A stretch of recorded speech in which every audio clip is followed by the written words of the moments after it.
Yan, at dito na naman tayo muli at mag-update dito sa may Stranza at Plaza Mexico mga bayan. Ito ay ano no, ang upuan ay tinanggal muna nila yung pinaka kahoy niya kasi lalagyan nila ng simento dito sa may pinaka ilalim.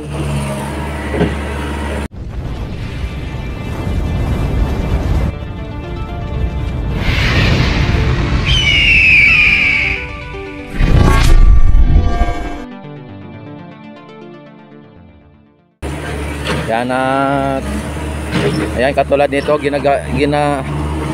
ginagawa nila yung ganito para sa ganon ay pantay ang ano no, yung kahoy o yung upuan. Yan, at linalagyan nila ng pinalagyan nila ng finishing ano. Kaya yan ang ginagawa nila ngayon mga bayan. Talagang lalo pa nilang pinapaganda no, pinapakinis nila, linalagyan nila ng ganyan para pantay na pantay at hindi siya ano, dahil sa ilalim kung doon mga bayan sa bakal na siya nakapatong no, pero ito bukod sa bakal mayroon pang simento talaga mga bayan, kaya lalong pinaganda nila. Yan, sa ngayon ay dito tayo sa may Plaza Mexico. At ayan, si Foreman ay napakasipag talaga nitong Foreman na to, si Foreman Cano. Yan o, ayan o, napakasipag mga bayan. At dito sa may sa may loob, tingnan natin, dinidiligan nila mga bayan dito sa loob. Yan, nagdidilig po sila dito at binubombahan nila yung na ano dito na yung Bumanite. Sa ngayon dito si kuya ay inaayos niya yung ano dito, lalo niyang pagagandahin dito mga bayan, at dadagdagan niya ng brick tiles mga bayan. Ano, dadagdagan niya. Dito ay nakatayo na dito mga bayan yung poste dito sa ano na to, nakatayo na yung poste at malamang nalagyan na po ng electrical ito. Dito na ang ano na, may ano na siya, may ano na siya, may bulb na. Ayan, dito na naman tayo sa may gitna. Yan, kung inyo nakikita mga babayan ang ating mga trabahante dito no. Yan no,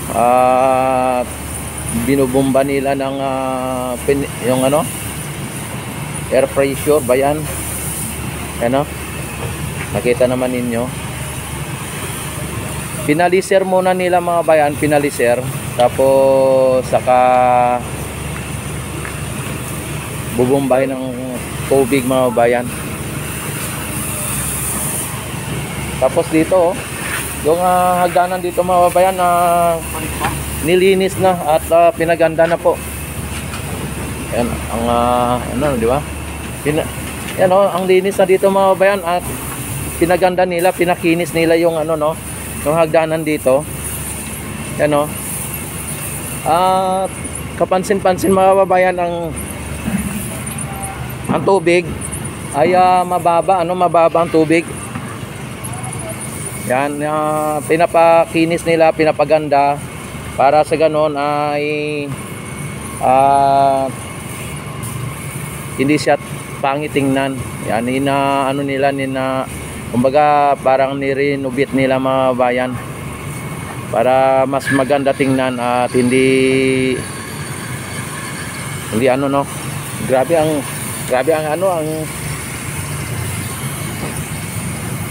amoy ng mga ano dito, yung grabe alikabok dyan no.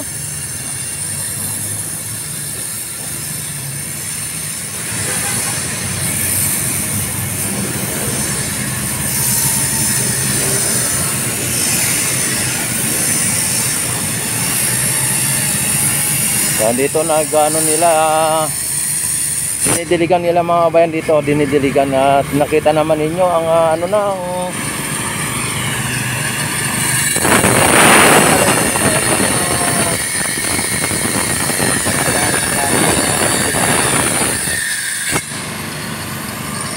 ang kapal na ng ano mga kabayan, ang kapal na ng damo.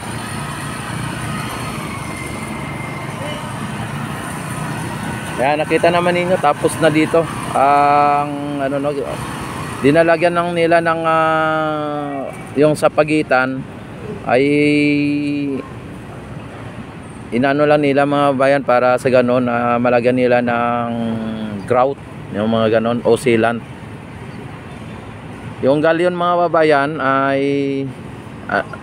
andun pa rin ngayon, mukhang gagalawin na nila yan. Yan, taabangan lang po natin.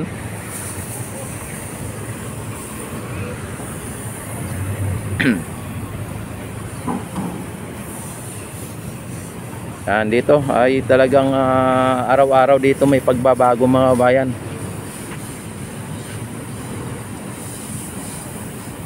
Yan, ano naman tayo sa may Maestranza mga bayan. Punta na naman tayo sa may Maestranza para sa ganun makita natin ang pagbabago doon sa Maestranza.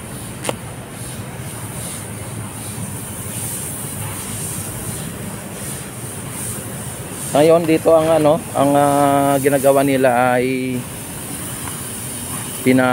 pinapalisir nila mga babayan ng ano dito.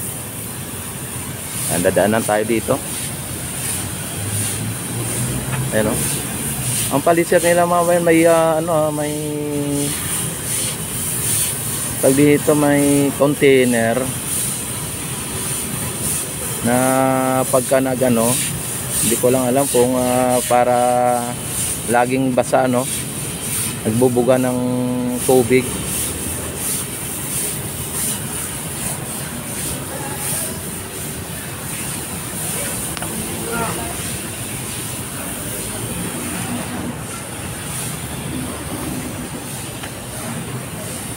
Ayan. Ayan.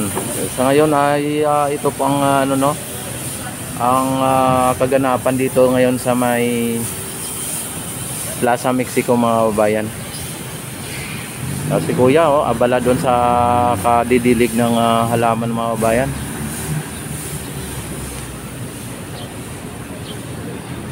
At ang iba siyempre almusal na.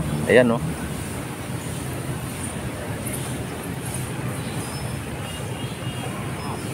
Uy, tayo sa sa may Maestranza, sir, para makita po natin ang pagbabago dito sa Maestranza mga bayan, para maipakita ko po sa inyo ang mga latest update dito sa may Maestranza.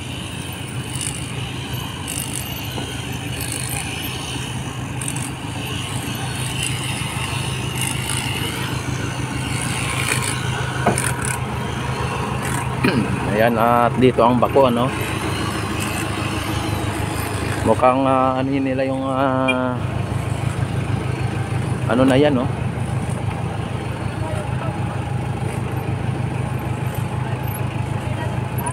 mukhang ililipat nila mga bayan.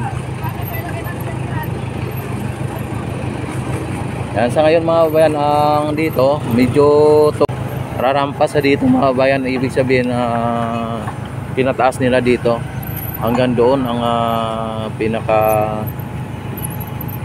lalagyan nila ng Bumanite. Sa ngayon ay tayo dito yan yung mga mga bayan, mga baloster mga bayan ay halos nandoon na sa dulo mga bayan.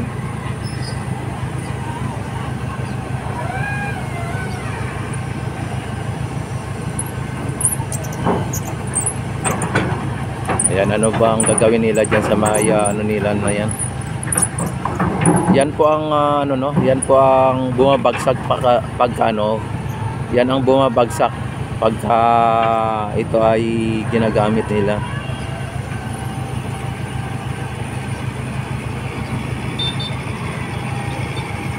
parang hammerhead nila, no? Yung hammer nila, ayan.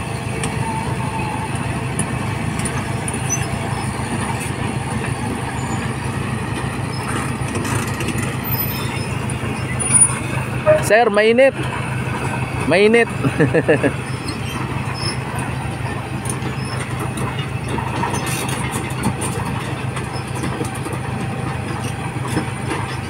Yan, sa ngayon mga babayan ay wag na muna tayo pupunta doon sa dulo.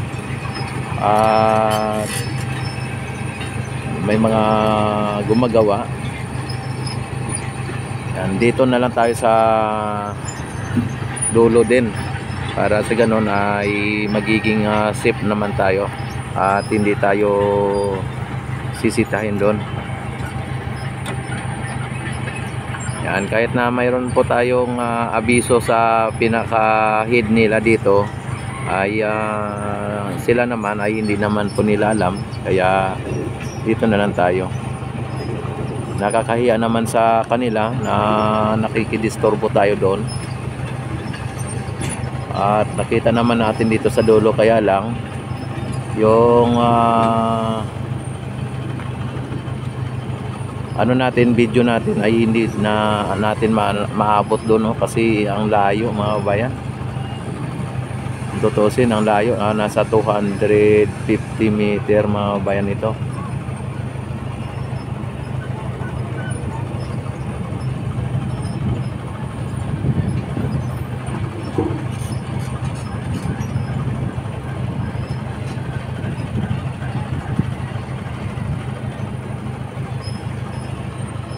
Yan, sa ngayon mga bayan ay ano dito, baka magtatanong kayo kung ito ay nabuhusan na.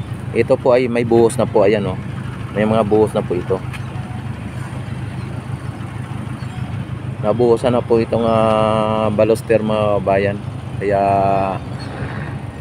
medyo matibay na po ito at nakaano na po siya, medyo nakapix na.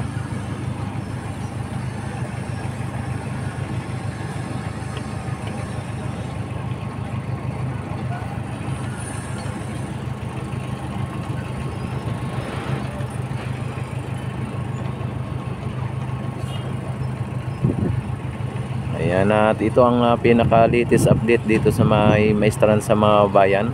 At napakainit.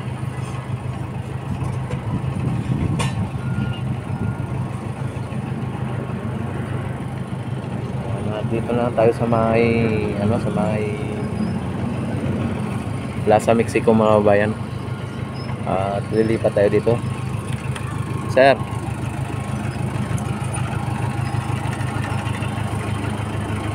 dito mga babayan ay kitang-kita po natin ang mga gumagawa dito kasi pwede natin silang lapitan, ano.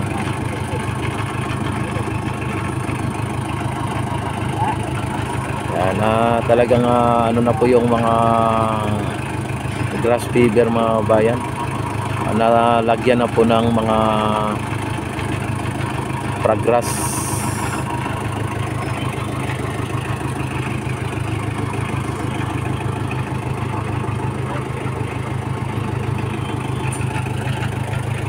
Dito may puno mga kababayan, no? May puno din dito.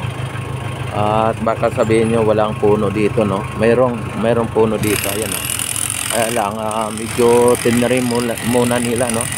Tinanggalan muna nila ng dulo. Ayan, at isa din ito sa mga silbing silungan kung sakali na ito ay magiging pasyalan na o parke.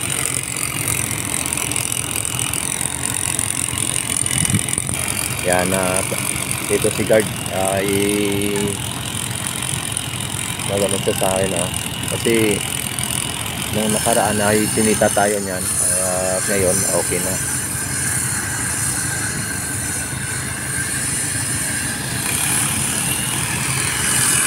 Ano,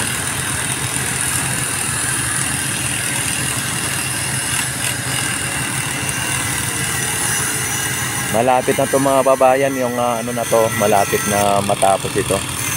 At hindi na to abutin ng isang buwan ay ma-open public na po itong parke nito at maging ang esplanade Maestran sa area na to. Dahil po sa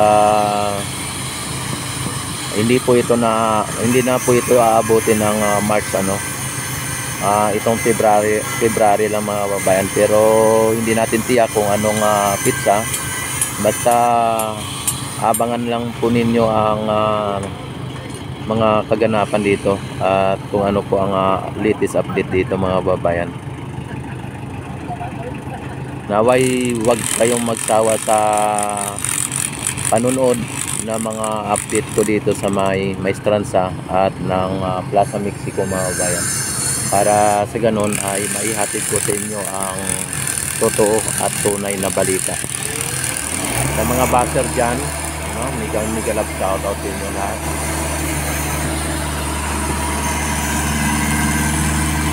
Na talagang yan si Foreman Kanoy.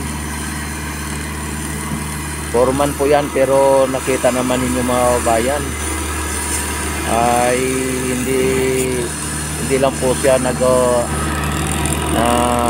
utos-utos, kundi talagang gumagawa din po siya. Kung gaano po kasipag ang foreman mga kababayan, kaya yun din ang kasipag ang mga tao niya. Kaya mas sinihigitan pa ng mga tao niya ang sipag nito. Kaya talagang maganda po yung ng mga tao niya, kasi bali siya ang pinaka-model mga kababayan, na kumbaga siya ang pinaka-modelo ng kasipagan. Kaya yung mga tao niya mga kababayan dito, kahit na mainit, nakita naman ninyo.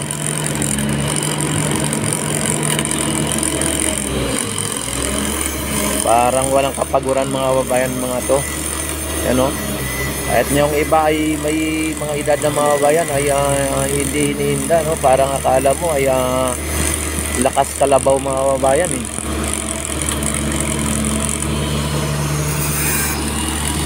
Ayan.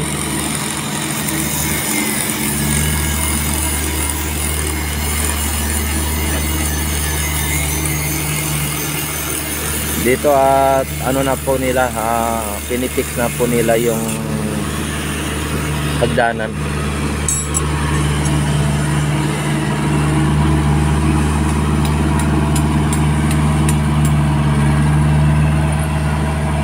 Ayan o.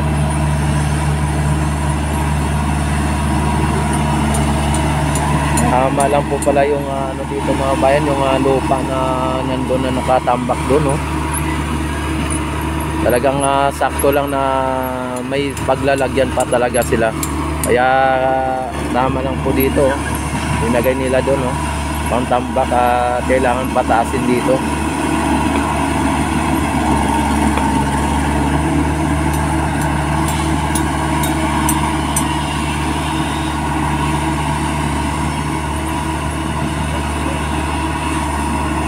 Dito may linalagan na po nila din ng puting para po sa ilaw mga babayan o sa lampos.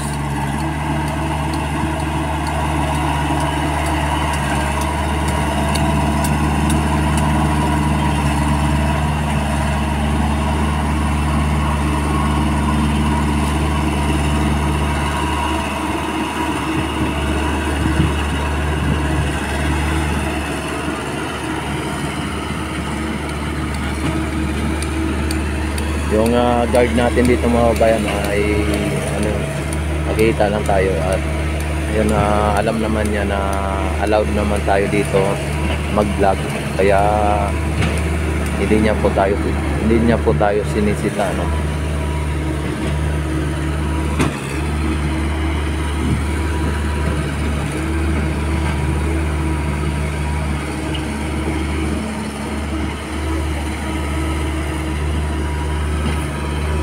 Yung mga babayan ay talagang grabe doon ang alikabok, dahil pinakating nila yung doon, yung sandwas mga babayan. Kuya, ang ganda ng sombrero na kuya, oh.